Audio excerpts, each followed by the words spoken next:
Our being dependent on oil ensures that energy corporations continue to reap phenomenal profits. I see them committing huge resources to undermine energy alternatives, to control global reserves, and to maintain high oil prices. They have enough money and influence to suppress anything that might threaten their monopoly. So who's behind the huge energy corporations? The Rockefellers' oil empire got started in 1870 when John D. Rockefeller founded Standard Oil and became America's first billionaire. Standard Oil has since morphed into ExxonMobil and others. And the Rockefellers control our food as well. They were primarily responsible for the global shift to large-scale petroleum-based agriculture. I remember the so-called Green Revolution of the 1960s and 70s.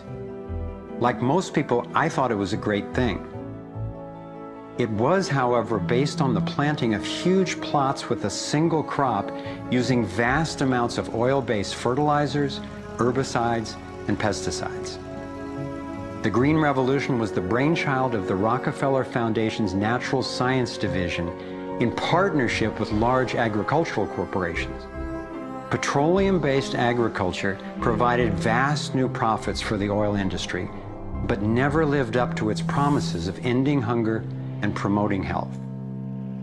The Green Revolution did at first increase productivity because every bit of soil was being used for immediate production. But its true costs can now be seen. Taxpayers pay billions in subsidies to giant agribusiness corporations. Small family farms have all but disappeared. Biodiversity is destroyed. Toxic chemicals poison farm workers and pollute the land, water, and our food supply, endangering the health of us all. As of 2010, approximately 1 in every 7 people worldwide did not have enough to eat. The giant corporations who had brought us chemicals for chemical industrial agriculture, and they were talking about 3 instruments to consolidate the food chain. The first was genetic engineering as a way of control. The second was patenting seed and patenting life as a way of control, declaring seed to be private property, treating the saving of seed by farmers as a crime, as a theft of intellectual property. And the third was so-called free trade treaties that would rob ordinary people, farmers, growers, of their freedom to save seed. The design of terminator technology to create sterile seed in order to impose even more dependence of humanity on a handful of corporations is the ultimate step in this. We are, through what we are doing with seed, literally for the first time, creating a new colonization, which I call the colonization of the future.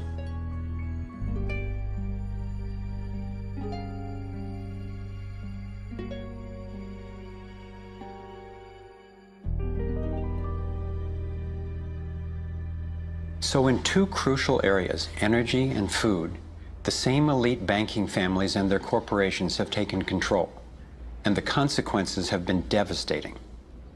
For me, it was overwhelming at first to discover such a monopoly of influence, but I knew it was important. Like learning you have a tough but treatable disease. It helps to understand what's causing it and how it operates if the goal is to cure it. So I continued my investigation. If oil and food are controlled by the big banking families, where else does their influence show up? As I followed the money, I began to see this same pattern of control in just about every area of our lives.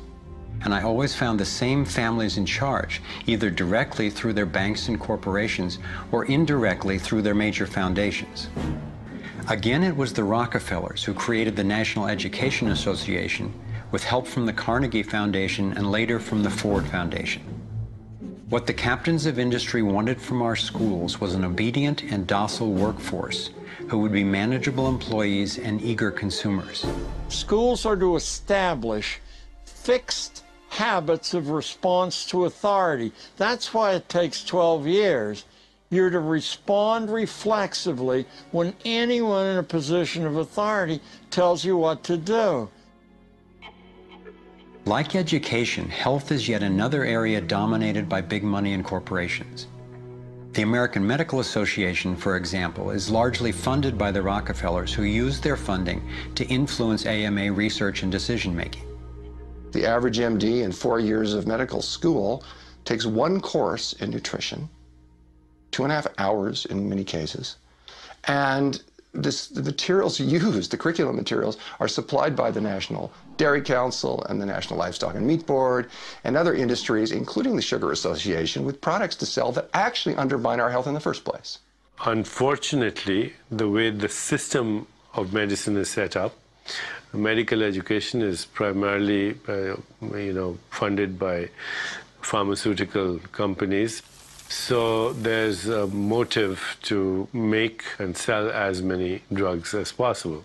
It's also a very time-effective way of making money for the physician, for the pharmaceutical company, for the whole medical establishment.